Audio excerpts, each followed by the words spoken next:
Um,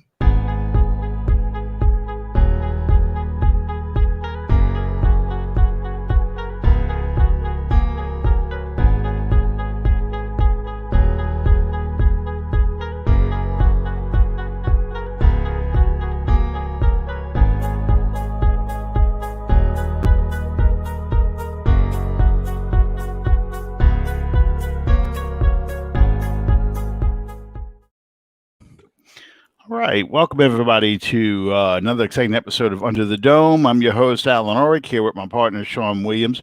What are you wearing tonight, Sean? What's that shirt? Uh, Be the difference. Oh, One row. what does It's that kind of mean? It's kind of a play on words because I live in Monroe. I got you. You know, Okay. I've always been curious. Y'all pronounce it Monroe, not Monroe.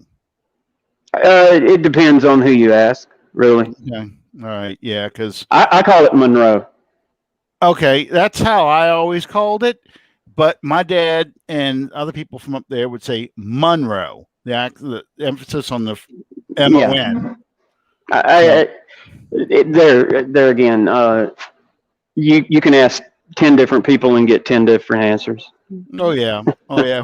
Well, you know, it's like old time New Orleanians say things one way, Mm-hmm. and you know, as the generations have gone on, the accent kind of has dwindled a little bit. There's very few people who speak old New Orleans style. I mean, my grandmother used to talk about, you know, the kitchen zinc, ZINK, or ZINC, the kitchen zinc. You know, the Cajuns still call, you know, down the bayou still call, you know, a water hose a hose pipe. My dad says the name John, you know, because one of my best friends is named John, and yeah, he's John when it's my dad. Let me think. There's a few other pronunciations. They'll come to me after a while, you know. But yeah, it's funny because, you know, when I talk to an old New Orleanian, I hear it all. You know, I'm D.H. Holmes. That's before a lot of people's time, but D.H. Holmes was always Holmes's. You know, Yeah. I mean, I grew up as Holmes's. Let me think. Shit, there's a few others. It'll come to me as we go along. But I need to mention this. I just saw this on the news. Ken Trahan posted this not long ago. J.D. Roberts passed away at 88. He was the last of the John Meekum hires to die, which, you know, that sounds terrible the way I just phrased that, but it just shows you the time that has gone by. I mean, it's been 36 years since Tom Benson bought the team. Yeah. And yeah, I mean, in those 19 years that John Meekum owned the Saints, you know, he went through 7 head coaches, and J.D. Roberts was the second head coach. But yeah, all of them are gone now. Hank Stram passed away in 2005. John North, who succeeded J.D. Roberts, he passed away in 2010. Bum Phillips in 2013. And I know Tom Fears and Dick Nolan both passed away from after battles with Alzheimer's. They were some of the first. I think John North died. Not John North. Tom Fears died, I think, in the early 2000s. Let me see. Tom Fears. He passed away in 2000. Yep, 2000 exactly. And Dick Nolan, I want to say, passed away. I want to say it's like 2011, but I might be wrong. Let me see. It's been a long time. 2007. Okay, 2007. So that makes Jim Mora, believe it or not, Jim Mora is not only the oldest coach still alive in Saints history, but he's the last and I'm not counting, the Wade Phillips and Ernie Heffley and Dick Stanfill, the interim head coaches that came in. I'm just talking about guys that were officially awarded the head coaching job and coached for at least an entire season. Jim Moore is now the oldest. He just had his birthday a couple days ago. He is 86, I believe. Wow. Yeah, Jim. Well, he's in good shape, though. I tell you what. You see him. He still does the. He's 86 years old. His birthday was yesterday. He still shows up on Channel 6 and does the Sunday. After the Saints games and stuff, talks about the Saints and things. I know he lives in Arizona now, but yeah, he still looks good. He really does. I mean, except for the white hair he's got now, but I mean, he still looks good. But yeah, he's the oldest. Then I think it's Mike Ditka, who's just a few years younger than Jim Moore, and then of course Jim Haslett. So yeah, amazing. Anna says she's lived in NOLA all her life and never said Holmes's. That's funny. Yeah. Well, Anna tends to be the exception to the rule, though. Yeah, you go to Holmes's. Yeah, that's how I can't tell you how many times I heard that phrase. Going to Holmes's. They'd say DH Holmes, but it's if you didn't send the DH, you'd be going to Holmes's. So weird. and Chad, I call it, and it's written out. So I call it Monroe or Monroe. Everybody's got to be from somewhere. That's right. Well, at least you're not from Rayville. No. And if I was, I would not admit it. I actually have two friends that are from Rayville. One's lives in Houston now. Really great guy. Puts out a magazine. He's very successful. Great guy.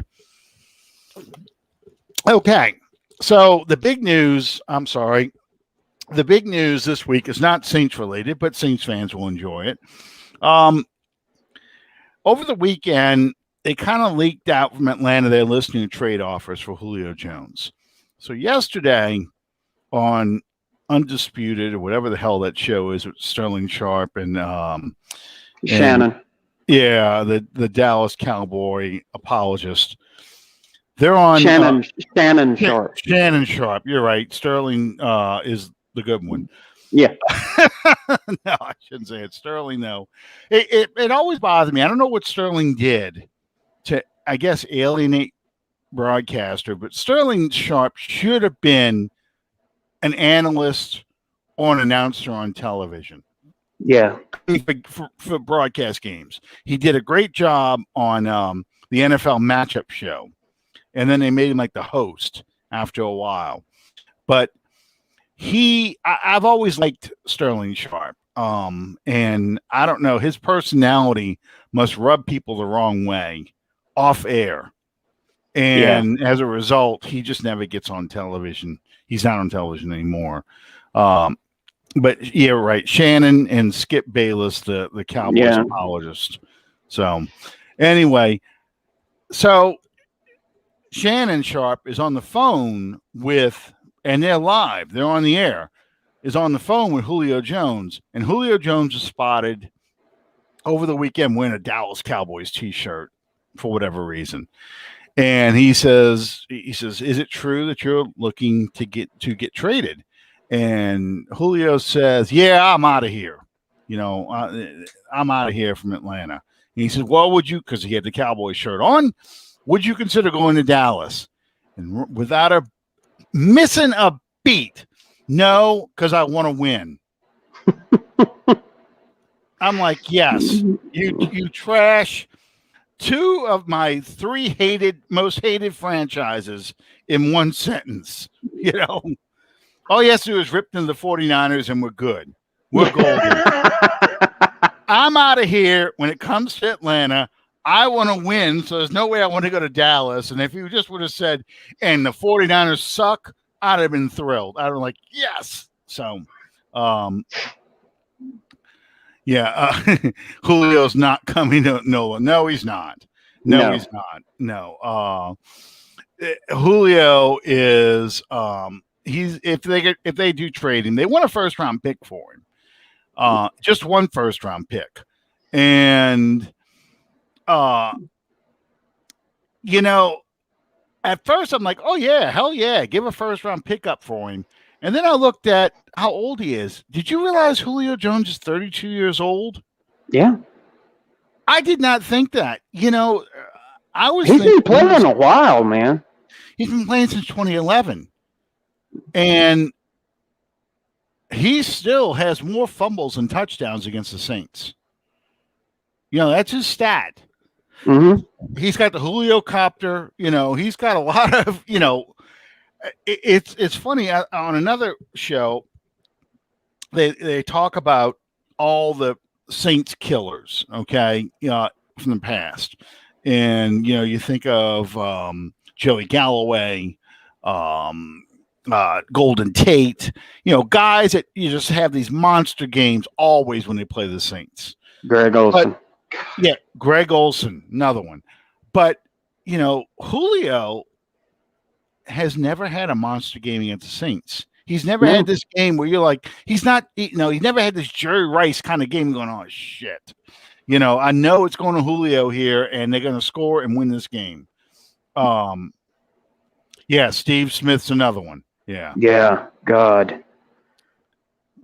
Steve Smith, I really couldn't stand it. I couldn't stand that guy. I always wanted to be a player.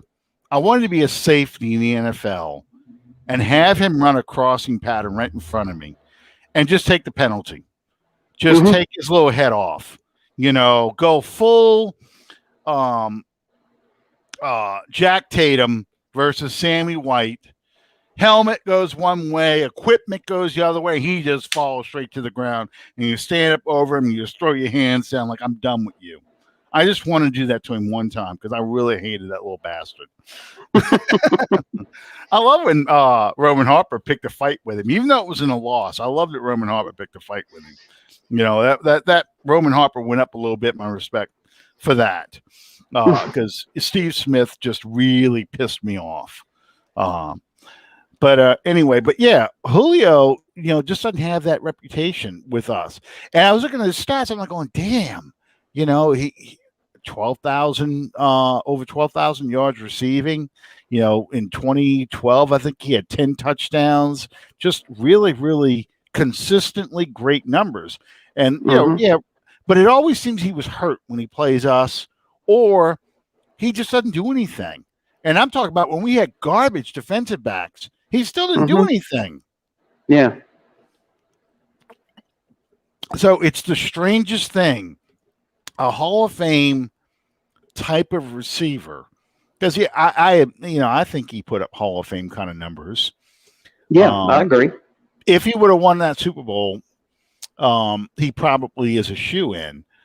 Yeah. But I don't know how much is going to hold these stats against him. And yet he never really hurt the Saints like I would expect a Hall of Fame receiver to do, you know? Yeah. I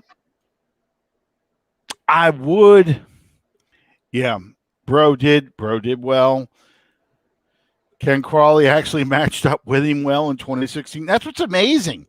You think about this. Devin Bro, Ken Crawley, PJ Williams. These are guys that he had to face. Sterling Moore. And he didn't go off. They had to run more crossing patterns. That's what Devin Bro's problem was. You know, he just could not cover that crossing route. You know, the little natural rub pick routes. Mm-hmm. Yeah, he just could not cover those things. And then of course, you know, Ken Crawley, he liked that, the physical play. But you know, I've heard it said about Julio the same thing that we've said about Lattimore. How I've heard from time to time people say that he pick and choose when he wants to show up. And I definitely feel that Atlanta, I can't say they didn't use him properly because clearly his stats show they did. But I don't think Matt Ryan looked at him as like my number one receiver. Like how once they got Tony Gonzalez, that was like Matt Ryan's safety blanket. When he needed a big play, he was going to Tony Gonzalez. I don't think Matt Ryan and Julio Jones just ever matched up that way. It was strange. It really was. I would love. I know we're not going to get him, and if he gets traded, I know he's going to a team like New England or Baltimore or Indianapolis, someone like that. Yeah. But I would have loved to see the Saints work out a deal similar to what they worked out with without telling Atlanta. Worked out a deal similar to how they were trying to work out a deal with Cleveland to get Jadeveon Clowney. You call up, Loomis calls up Indianapolis or Baltimore and says, "Hey, we'll give you our number one pick if you trade for Julio, pick up some of his salary, and we'll pick up the rest of it. But make it a three-way deal so it comes to you, then comes right back to us." Just to watch Atlanta Twitter melt down, because they announced the trade to Baltimore. Atlanta's like, "Yeah, good riddance, sick of your ass." And then Baltimore trades Julio to New Orleans for exchange for the Saints' number one draft pick. And just watch the Falcon fans just lose their friggin' minds. Yes. Because even if Julio is hurt, like he's been hurt the past few years, what 2 games he's going to be healthy for. Though he'll drag himself out there to do it. And that's what would make it so awesome. So, yeah, it's interesting this season. Of course, the Aaron Rodgers drama continues. Who cares? Well, he's not participating in OTAs. We'll see if this carries on in minicamp, training camp, because he probably won't show up in minicamp either. But I'm curious to see if this carries over to training camp, if he can force this trade. I just, Calvin. Hurt Julio, every fake ass receiver in the Saints roster not named MT. Yeah. Well, he would be a fun receiver to have. And I as much as I like Alabama receivers, I think if they're going to rely on Pitts and Calvin Ridley, I think Calvin Ridley is going to struggle without someone on the other side with experience. Mm-hmm. Yeah, I agree. And like you said too, I think they're going to trade all the old Falcon players away. All the what was his name? The human thumb. What was his name now? The coach that was just the head coach of the Falcons. Quinn. Dan Quinn. Yeah, he's so forgettable. But, he got him the Super Bowl, but he's just forgettable. Dan Quinn. I think they'll get rid of most of or all of the players that Dan Quinn has brought in over the years. Just totally rebuild that team from scratch. Well, it's about time for that cycle to show up in Atlanta. I mean, well, you're looking at a coach who's going to. You got a coach who's going to put his own kind of defense in there. The defense they were running before was small, fast players. They're going to probably want bigger, different kind of players. So you're going to see them try, and same with the offense. They're going to want different kind of players in offense. They're going to try and build this team around a running game. So you're going to see Matt Ryan probably gone next year. Deion Jones will probably be gone too, not long from now, within a year or so. They're going to put in all new players. That's just the reality. Yeah. That's what happens when you get a new coach. He wants his players in there. And if you're a good player, but you don't fit their system, they're going to trade you for picks so they can get more players like what they like. Yeah. Okay. So that's the state of Atlanta.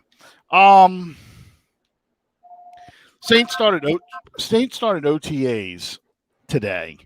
And their OTAs are going to be very different from previous years. Kind of like it's I think it's like leftover COVID stuff. Do you need to get that?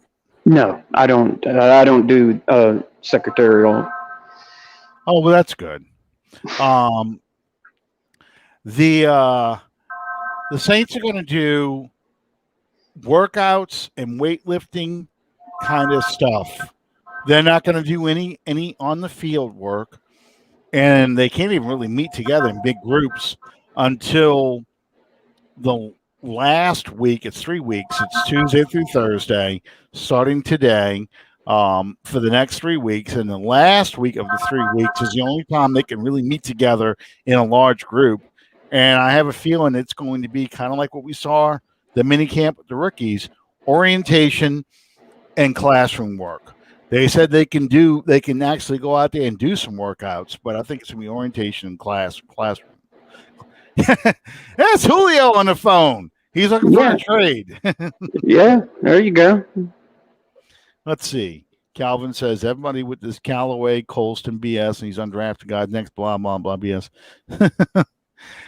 Well, and that's where I was going with this. That's why I highlighted this one.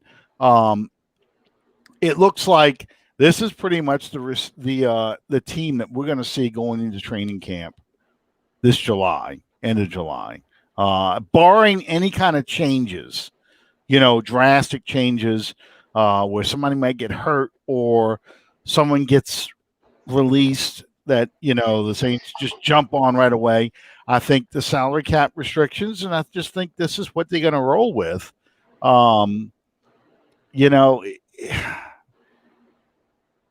So my question to you, Sean, does it seem like this offense is going to be primarily Michael Thomas and Alvin Kamara?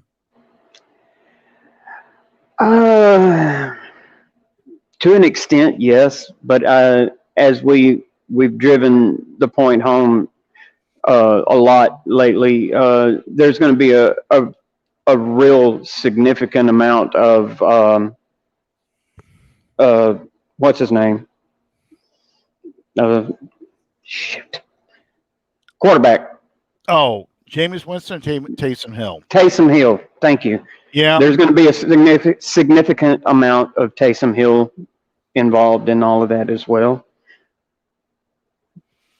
I think it's what it's going to be too. I think, Thomas is going to get another 100 receptions because, like Calvin points out, there really isn't anybody else on this roster. And if Thomas gets hurt, we are totally screwed.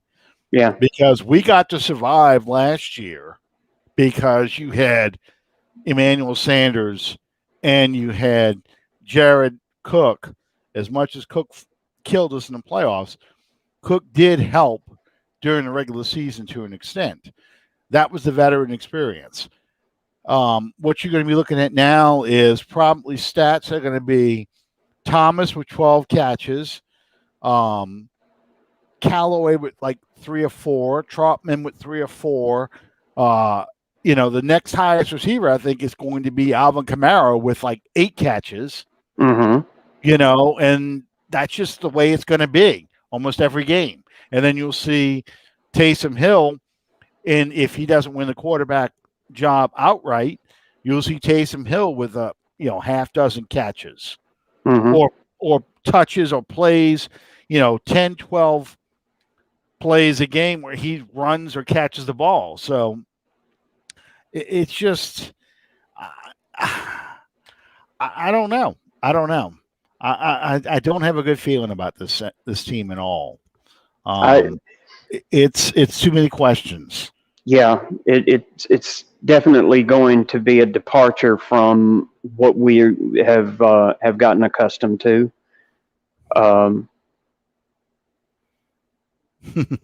Taysom at tight end permanently and let his ass walk after the season. Must be a QB. You know, it's going to be one of those things where he's got to play on necessity because you just don't have enough experience.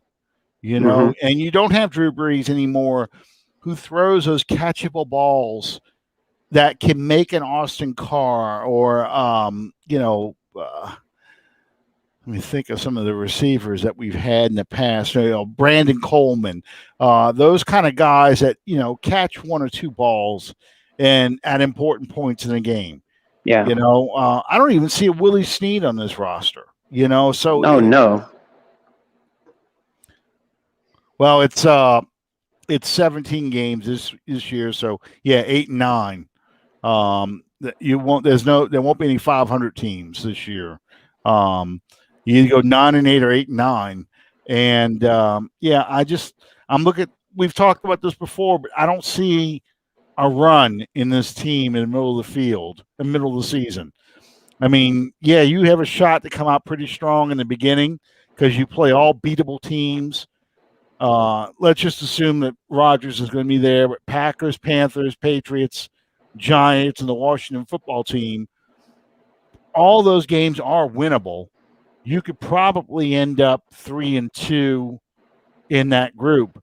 But, after the bye week, you go Seattle, Tampa, Atlanta, Tennessee, Philadelphia, Buffalo, Dallas, till you get to the Jets. So, your run should start happening the first week of October, which is the Giants game. And, this is what's happened in the past couple of years where they're going a 7-game run. Will that be Giants, Washington, Seattle, Tampa, Atlanta, Tennessee, Philadelphia, Buffalo? And that takes you to first week of December, Dallas. So, you're not going to go undefeated this year in that group. You're going to probably lose to Seattle in Seattle. Tampa's going to be a struggle. It's just, I don't know. And this is assuming that we don't have Mr. Turnover back, who's trying to break his 30 for 30 record. I mean, you don't have a second receiver. You really have no real experience at tight end. Your offensive line, your starting 5 are good, but you lost Nick Easton, so your top veteran backup, I think, is Will Clapp. Other than that, you're counting on rookies. I'm sorry, James Hurst. You've got Hurst in there too. But I mean, it's just defensive line. You're missing, still missing that big defensive tackle that Malcolm Brown was. Shy Tuttle's the guy who's the starter right now. If you had to start, I play a game today. Your linebackers are Demario Davis and a bunch of question marks. Yeah. And then you're missing your second corner. Let's assume it's Patrick Robertson, who's the number 2 corner with Marshawn Lattimore. It's a scary roster. Yeah. So, I don't know. But on the flip side, let's look at the positive side here.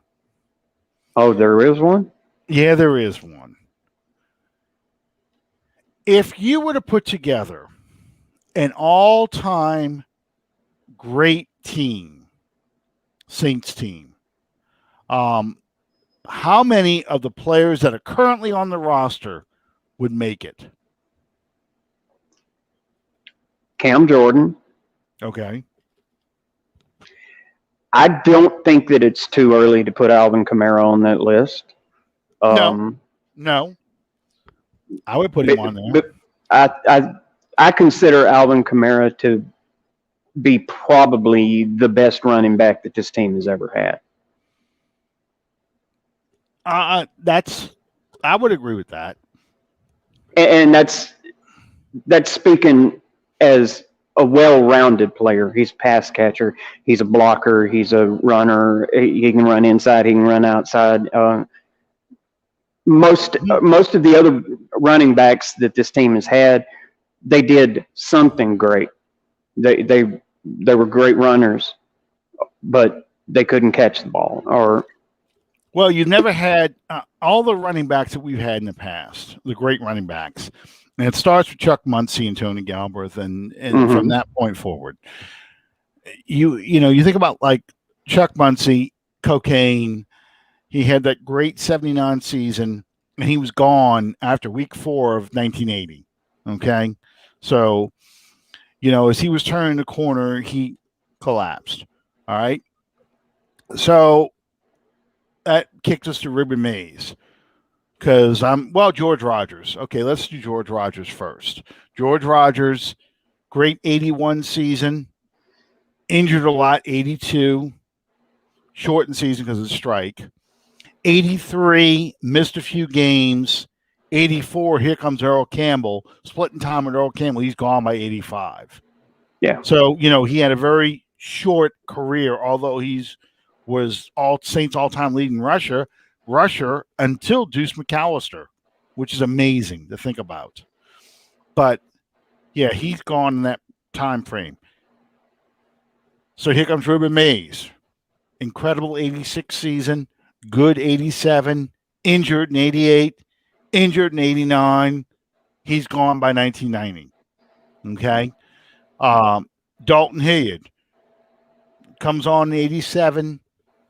Pretty good in 88, has an unbelievable season in 89, blows his knee out in 1990, midway through the 90 season, never really ever comes back from that, plays 3 more seasons to the 93 season, and then he's gone. Mm-hmm. So, that's kind of been the story of Saints running backs. Then same even with Ricky Williams. Ricky Williams, terrible rookie year, great 2000, gets 1,000 yards, gets injured in the 10th game of the season. The game he got 1,000 yards, comes back, has 1,000-yard season 2001, gone after that. Deuce McAllister comes in. Deuce has 2 really good years. Not a very good 2001 season. Pretty good 2002 season. Great 2003. Great 2004. We pay him $60 million a year. 5-year deal. Blows out his knee in 2005 against the Packers. Comes back in 2006. Another 1,000-yard season. Blows out the other knee in 2007. A shell of himself in 2008. He is gone by 2009, although we brought him back as a symbolic thing for the playoffs. Mm-hmm. So that's kind of, from that standpoint, yeah, we can argue about some of the other guys later on with Sean Payton in his rotation. But really, Alvin Kamara is the first one to really have multiple good years and seems to be on the increase each year. Yeah. Last 2019, he had a down year because he was injured, but he still looked good. He hasn't had that. I don't think he got 1,000 yards last year. I think he got close, but I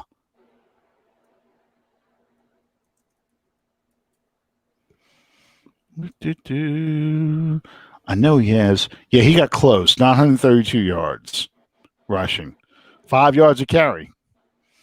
My thing is, the sucker's got 43 touchdowns just on the ground, 15 receiving, but 43 touchdowns. He is currently, let me see. Well, getting them 6 a day don't hurt. Yeah. He is, because this should be the most updated. He is now number 8 on the Saints all-time rushers. He's right behind. He'll pass Chuck Muncie in after the first game of the season. Chuck Muncie's at 33.93. Alvin Kamara is at 33.40. But yeah, here's your top 5 rushers in Saints history. Deuce McAllister, Mark Ingram, George Rogers, there he is still at number 3. Dalton Hilliard, Pierre Thomas.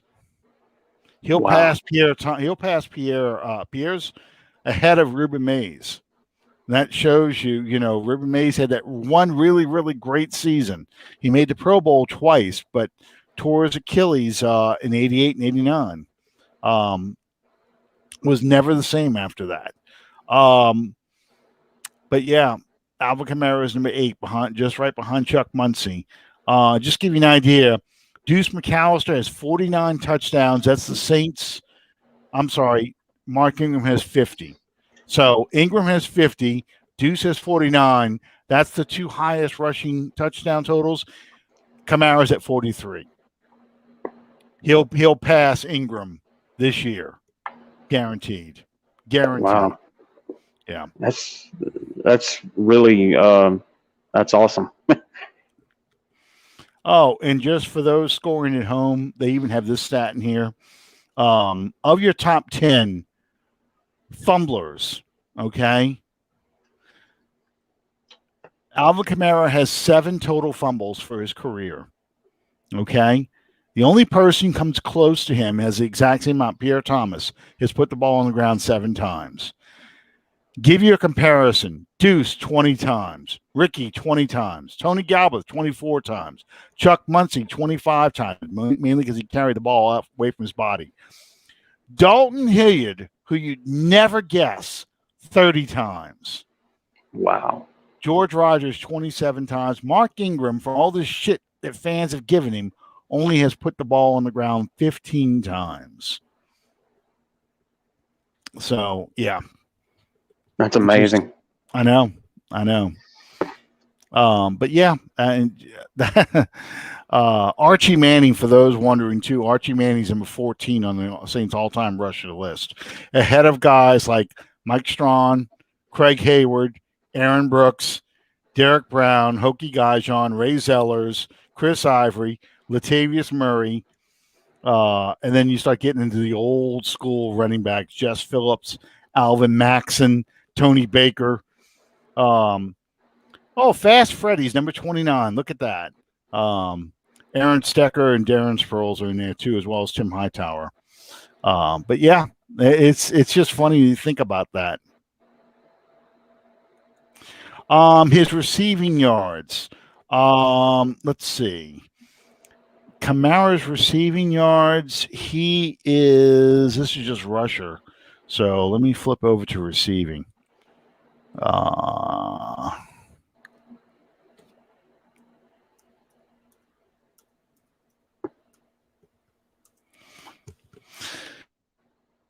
The Saints all-time receivers. Colston's still number 1, obviously.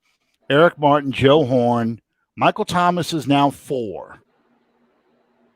Michael Thomas is, let's see, Joe Horn's at 76.22. Michael Thomas is at 59.50. He should pass up Joe Horn. If he gets over 1,000 yards receiving this year, he should pass up Joe Horn. If my math is right, and I think it is. Let's see. 76.22 minus 59.50. Yeah, 16.72. He's going to have a monster year.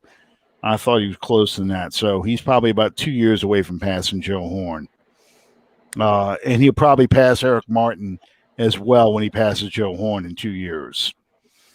But yeah, I mean, and let's see. Where is Alvin Kamara is 13th in receiving, behind Brandon Cooks. He's barely behind Brandon Cooks too. Brandon Cooks is 2,861 yards. Kamara is 2,824 yards. So he's right behind Brandon Cooks. But a little ways away from number 11, which is Henry Childs. Quinn Early is number 10 at 37.58. Jimmy Graham is number 6 behind the top 5. Abramowitz, Thomas, Horn, Martin, and Colston. So, yeah. Anyway, Yeah, Archie had to run. Archie, here's the thing about Archie, because people have been trashing Archie on Twitter and trashing occasionally on social media, talking about how he's overrated. Archie actually would be the ideal quarterback today, because he is a running, passing kind of quarterback that everyone seems to like today. It's just the problem for Archie was in his formative years, and this is I blame J.D. Roberts and I blame John North for this. In his formative years, they never surrounded him, built an offensive line around him, surrounded him with good receiving talent, where he could actually thrive. They just draft these terrible players and he get the hell beat out of him. He had to run, I hate this expression, he ran for his life, but he had to run just to make something happen. So that's what really hurt Archie. And then by the time he got into his prime, he had picked up a lot of bad habits.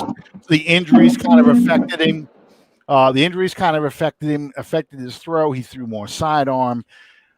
He did complete over 60% of his passes in 78 and 79, but it's just, not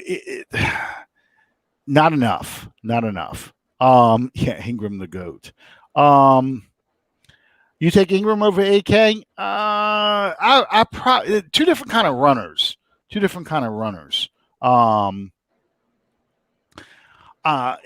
just that's not current. Oh, okay.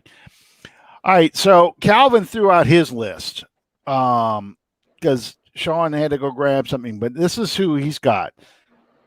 All-time greats. Kamara, Thomas, Armstead, Ram, Cam, Onyemata, maybe DeMario, everybody else a big no. All-time greats. I would probably say Kamara, Thomas on offense, Ramczyk. Those probably my three players I'm going to put as the all-time greats, because if I put an all-time great Saints offensive line together, I got Willie Roaf, I got Carl Nix, I got John Hill at center. I know most people are like, John who? Who are you talking about? Not Unger. No, not Unger. Not Hilgenberg. I'd probably not even Steve Court because he didn't play center enough. LaCharles Bentley would have been the number one guy, but he didn't play enough center for the Saints. And not Jerry Fontenot either. I would probably put John Hill at center, and then I put Jari Evans and Ramczyk. That's my all-time great Saints offensive line. Roaf, Nix, Hill, Evans, and Ramczyk. That's my five. Tight end, we've already discussed the problems with tight end. As much as people hate him, Jimmy Graham has still got to be your number one tight end just because of the stats he put up. 16 friggin' touchdowns out of a tight end. Over 1,000 yards. I didn't argue. You can't. How do you argue with that? You really. Yeah, he didn't block. That wasn't his job. No. If he didn't leave the way he did, I think people would have a better feeling about him. My problem with Graham, the way that he left a bad taste in my mouth. But the way that he pulled the bait and switch when he went to Green Bay. That has more to do with me despising him than anything. Yeah, I get it. He did it for the money, and it's not good. But on defense, we are talking about current players, because the question is, how many of the current players would you put on an all-time list? And so far, I've named three offensive players. Drew Brees was still on his team. Obviously, Drew Brees is there too. But on defense, I would go for sure Cam Jordan. Mm-hmm. For sure Demario Davis. Would you put Demario Davis in there? I would. Over Pat Swilling, Ricky Jackson, Sam Mills, and Vaughn Johnson. Well, that would be a tough. I know. That's a tough call. It is. It's not diminishing how great these players are today, Yeah. but it's like someone asked me about Jonathan Vilma. You know, I love Vilma. Vilma's one of my all-time favorite Saints players, but it's hard. It's so hard to put him over Sam Mills and Vaughn Johnson. Yeah. I mean, I put this up on Saints yesteryear, this game. I encourage everybody to go find it. Saints versus the 49ers, 1991. We lose the game, but there's a goal line stand. And Vaughn Johnson on 4th and goal from the 1 foot line is standing there pointing at George Seaford, daring him, saying, "Come on, go for it. Go for it. I dare you to go for it." So they go for it. Saints stuff him. You know who makes the play? Friggin' Vaughn Johnson. He backed up the talk and stuffed the dude for a loss. They lost yardage on that play. That is and the game turns from that point on. It doesn't get any better. It gets the Saints were winning at that point, and they lose that game. But that drive, and then Sam Mills. I mean, come on. I really think he's an NFL Hall of Famer. I really think he deserves to be in the NFL Hall of Fame. I do too. So yeah, so it's hard because Vilma's got the ring, and Demario Davis is probably one of the best linebackers that we have had, arguably since since Jonathan Vilma, but really probably one of the best linebackers this Saints team has ever had. I can't put him in over Ricky Jackson or Pat Swilling. I just can't. It's just that's how I'm wired.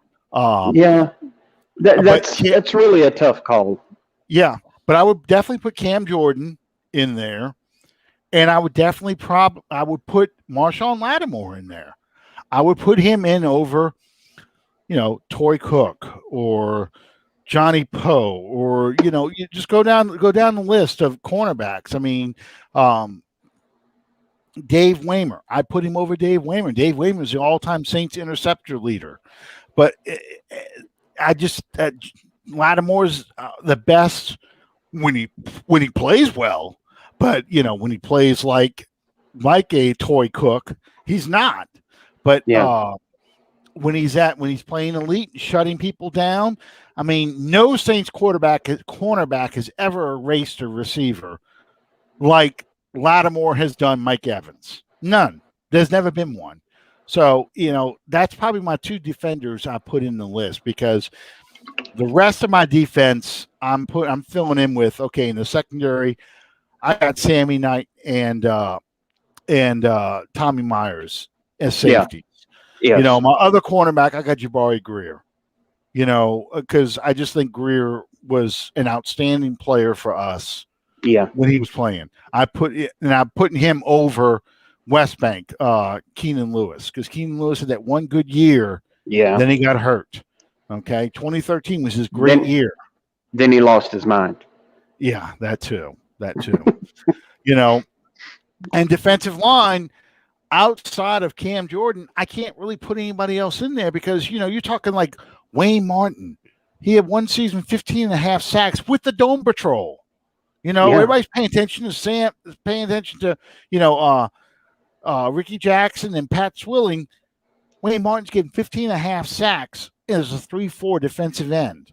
And the same with, I always thought Jim Wilkes was sort of the I-beam of that defense, the old Dome Patrol defense. If you go to a 4-3, I got to throw in Leroy Glover. So it's so hard. And did I ever tell you about Jumpy Gathers, who his signature move was the human forklift? Do you know about this? Yeah. I told you about, yeah. For those who don't remember, Jumpy Gathers was a big defensive lineman, played with the Saints during the Moore years.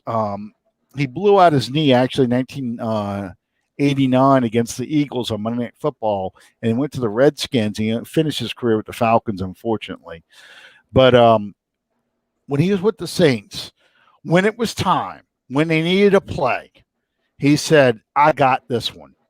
and they called him the human forklift because what he would do is he'd charge, he'd get both arms underneath the lineman's pads, under their armpits, and literally pick them up and carry them to the quarterback and drop them on the quarterback. So he's making a tackle of both the lineman and the quarterback. But yeah, they called him the human forklift because that was his signature move.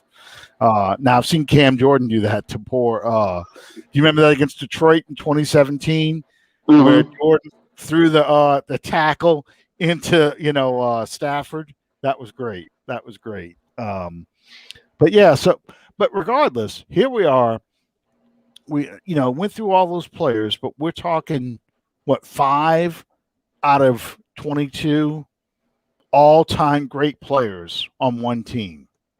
Yeah. So this team does have talent, and this team has the ability to win, but there's so many question marks on the team. There really is, to me too, and probably none greater than the quarterback position.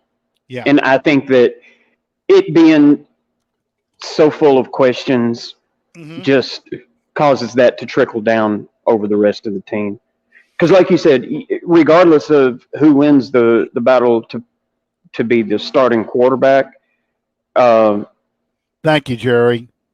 Thank you, Jerry. I didn't just throw this up there because it was a compliment, but yeah, thank you, Jerry, for thank you very much, Jerry, for that compliment. I just want to recognize that. Yeah. Regardless of who you have playing quarterback this year, as you've said several times, you're not going to have that guy that elevates the play of the rest of the team. Not to the extent of what Breeze did. Well, it's not possible. I mean, people have to realize. I think people will see now that he's gone how much even a Breeze with a weak passing arm has done to make this a good team, a competitive team to have a shot at the Super Bowl every year. Yes, we fell short, but to me, we fell short because of we didn't. Some of it was luck. I mean, 2018 clearly bad call. We go to the Super Bowl if they make the right call. 2017, a missed tackle keeps us from going back to the NFC Championship game. But I think that there were some pieces that are missing, and Drew Brees kind of hid that with his ability. Yeah. I would say, we were talking about the streak earlier in the middle of the season. In some ways, I think the Saints peaked too early. I think they play their best football in October, November, and not December and January.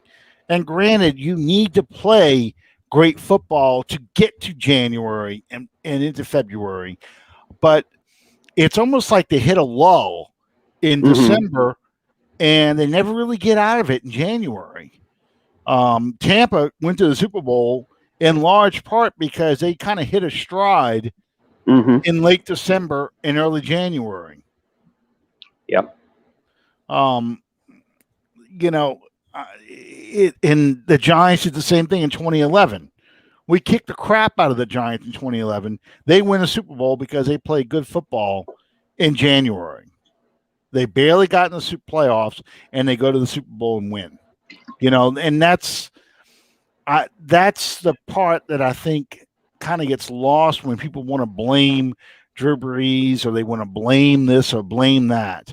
What we got here? We got some new people in here. I'm not sure who that is. T30, I don't know who that is. Okay. And EJ is in here too. There can be EJ. But yeah, so it just seems to me that it's going to be a challenge for us because, as Anna said, there's a lot of projects, a lot of question marks, a lot of things that we really don't know how this is going to play out until well into the season. Yeah. And my attitude's always been if we take a step backwards, that's not necessarily a bad thing. I don't want to hear the shit from Tampa. But I mean, it really isn't necessarily a bad thing right now because I think we do have a little retooling. We built this roster to make one more run for Breeze. He's gone now, and we had to let players go to get under the COVID cap. So yeah, it's I don't know. This is true. I listen to every Saints podcast because the national media knows nothing about us. They had a Pat Kerwin and Jim Miller, who I think is the former Bears quarterback from Michigan State, Mm-hmm. kind of ranked our quarterbacks, and he ranked Taysom and Jameis Winston at 5 out of 10. Gave Ian Book a 1 for a rookie, and then gave Trevor Siemian a 0. So they rated us an 11 out of 40 as far as quarterback strength. Well, yeah. I can't wait to see it. I have questions about Jameis Winston, but I wouldn't rate him a 5. I would rate him a 7 or an 8, only because the turnovers really scare me because it's decision-making turnovers. It's not, oh, hey, my bad, it bounced off a guy because I threw the ball too hard. Or, hey, it was, I was under pressure, my arm got hit as I threw. Yeah. He throws too many of them that it's like, I don't know if I do know, he just misreads the defense and makes a decision to force the ball in there or just doesn't see a player and throws it right to somebody. He doesn't, I don't think he has a back shoulder pass down at all. Those out routes just scare the hell out of me when he throws the out routes. I'm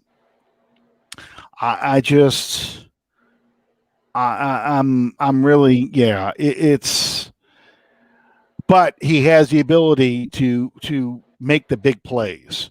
He's gonna throw the ball. He is, when he runs a play action pass and he gets the defense he wants, he sees what he likes, he can put that ball anywhere on the field. So that's why I put it 7 or 8. I mean, you don't throw for 5,000 yards if you're a bum.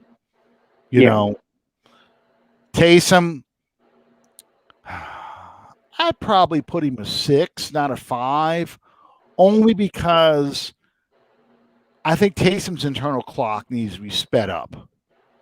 I think he holds the ball too long, waiting for a guy to come open.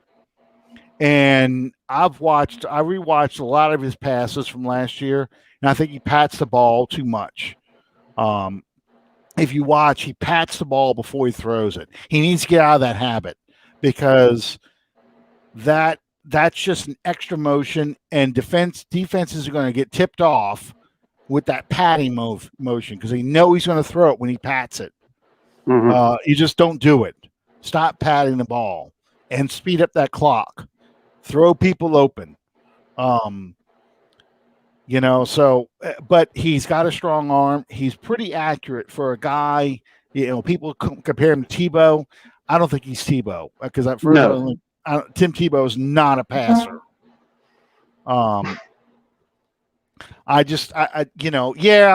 He needs to work on the fumbling. I get that. I think a lot of his fumbles, except for the one against Philadelphia, a lot of his fumbles are when he's running and like I was saying, Chuck Muncie, he holds that ball away from his body or too low where people can get to it. If he holds it up here high and tight, or he keeps the ball compressed against his body, he shouldn't fumble. But that is an issue. That is an issue.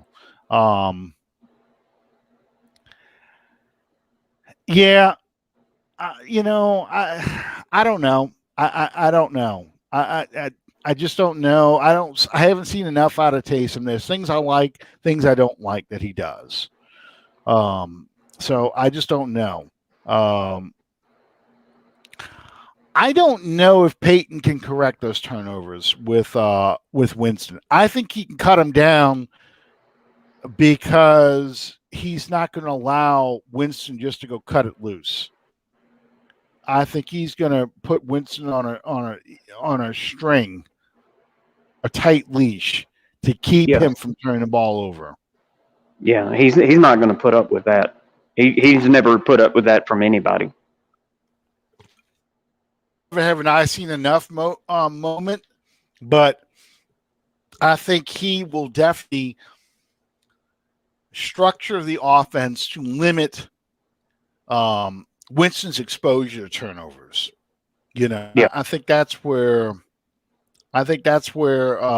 he makes a difference. And I know Anna, Taysom's not a starter. I don't know. I'm still torn on that.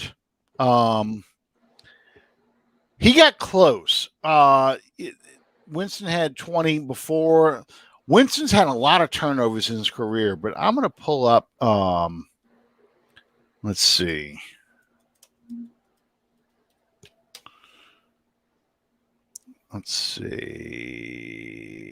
Jameis Winston's, he had 18 in 2016. That was the closest he got. 2018, his last year in Tampa, he had 14 interceptions. But he gets pretty close. I mean, 2018, he had 19 touchdowns and 14 interceptions. He's never had a season where he's had single-digit turnovers. He threw for 3,504 in 2017, and he had 19 TDs and 11 interceptions.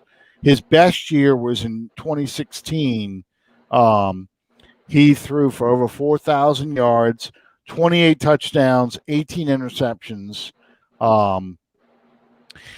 His rookie year, he made Pro Bowl, throwing for 4,042 yards, 22 touchdowns, and 15 interceptions.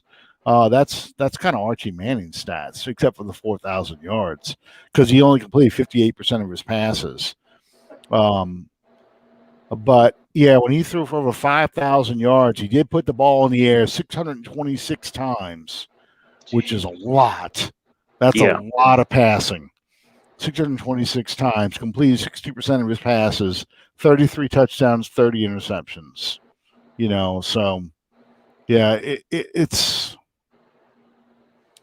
It's scary. His best year again was 2016. He went 9-7 as a starter. That's the only winning season he's got. Other than that, 6-10 as a rookie, 3-10 in 2017 because he was suspended. No, I'm sorry, he was injured. 3-6 as a starter in 2018. That was the year he was suspended. And 7-9 in 2019 when he threw 30 touchdowns and 33 touchdowns, 30 interceptions. So, Taysom supposedly is spending this entire offseason in the quarterback, working at being a quarterback, and he does work in the room. I do know that, but he does a little bit of everything. You're right. He's 30 years old. He may have peaked. I don't know. We'll see. We'll see. I don't know how this battle is going to play out. Okay. The last thing that we have going on, I said this in the outset of the show. After 3 weeks, the third week of June, the 15th through the 17th, the Saints go to their first mandatory minicamp. They've got about 87%. I'm sorry, 87%, they said, attendance of the OTAs. It's about 9 or 10 players are skipping them. So we'll see how this plays out. We'll see if they do an actual mini camp where they go out there and run patterns and see our first look at a quarterback battle. Our quarterback battle starts end of July, and we'll see where we go. I'm kind of curious to see what Ian Book looks like. What do they like about him? I don't expect much out of him, but I'm I don't curious. either. I'm curious to see what they like about him. What is he Yeah. going to do out there? You play 3 preseason games. I'd like to see Ian Book play against the Cardinals that last week. Let him and Trevor Siemian battle that one out. So We signed Simeon? we still have him on the roster from last year. They signed him last year when Breeze was hurt as the third quarterback, and they cut him and then brought him back when Winston showed up with COVID or exposed to COVID. I don't think he ever developed COVID, but he was exposed to COVID, so he was on the COVID list. So they brought Simeon back, and then after the end of the season, they signed him to extension or a whatever the hell the contracts they all offer at the very end of the season to players, so they don't lose their access to their rights. So he'll be the fourth quarterback. So, Wow. yeah, I don't expect much out of him. Yeah. Anyway, I know you got to make the groceries. You got to go Yeah. out there. I got to keep seeing you flipping your head back to see what's going on. I know the Yeah. timers aren't working over there, so one day I got to go over there and come see you. All right. But you're a nighttime guy. I don't go there at night. You're closed Well, anyway. I get here before we close in the evenings. But if I know you're coming, I can make arrangements to be here, dude. Okay. All right. All right. I'm gonna take a ride up there when I'm going to Texas for Memorial Day. So I'll be back Tuesday night. I'm guessing. I don't know what time. Yes, thank you. Futures. That's what they sign these guys to, futures contracts, and that's what he's under. But I just thought about that. I'll be driving after 9 hours. You're going to put my ass in front of this computer. So great. So do we need to go ahead and call it for next week? Let me think about it. We'll see what kind of shape I'm in. I might be burnt. I'm gonna be on the beach in beautiful downtown. Well, I'm gonna be in Texas side of the beach. So we'll see how I am. Okay. All right. I'll let you know that Tuesday morning before I get on the road. Okay. So I don't know what time I'll leave. It's Port Aransas, Texas. So crank up the Willie Nelson, put on the road again, and just get on the road and start going. I got my wife the other day because we were driving when we drove back we went to Biloxi for the weekend, and I'm coming on the interstate, and it's about where it splits from. It goes 59, 12, and 10. And eastbound down, my Jerry Reed comes on my little playlist. I just got driving music on, okay? And yeah, I'm totally doing Smokey and the Bandit. Man, I just come around that turn. My wife's like, all right, Burt Reynolds, all right, Bandit, But yeah, you just got to, man, Yeah. I said, I'm running blocker for these trucks back here. We're trucking cores across the state line. So anyway, the 70s, the good old days. Yes, indeed. What's this? It's crazy. Monroe, officially 5th most dangerous city in the country. Well, I live in the number 1. So, I mean, New Orleans is ranked right up there. I mean, I just got to crank up the Tim Burton, the Danny Elfman Batman music and kind of have that blasting from my car as driving through high crime neighborhoods, Yeah. Yeah, that's how it works. Anyway, thank you guys for joining us. I'll let you. We'll let you know about next week's show, whether we have one or not. But anticipate we will have one, and We Detroit #1. Jeez. Monroe's past New Orleans. Oh my God. Yeah. Yeah, it reminds me of Kentucky Fried Movie. The movie, the little movie within the movie, Fistful of Yen, which is a parody of Bruce Lee movies, and the guy is the hostage of the Oriental Asian. I'm sorry, got to use the right terms. The Asian leader, and he tells the guy, "Send in Detroit to Detroit." No, not Detroit. No, God, no. So that's what I think of every time I hear the word Detroit. Thank you Yeah. guys for joining us, and we'll see you next time under the dome. Golly, Louisiana sucks as far as crime. All these millionaires, and not a single one's been Batman yet. That's they're slacking. You would Yeah. think Elton Musk would be Batman at least. Somebody's got to be Batman out of that. Yeah. Need Joe Chill to go kill some of these millionaires' parents. Make him right in front of him. Make some kid turn into Batman. All right. Yes, thank you guys for joining us, and we'll see you next time on Under the Dome. Good night, everybody.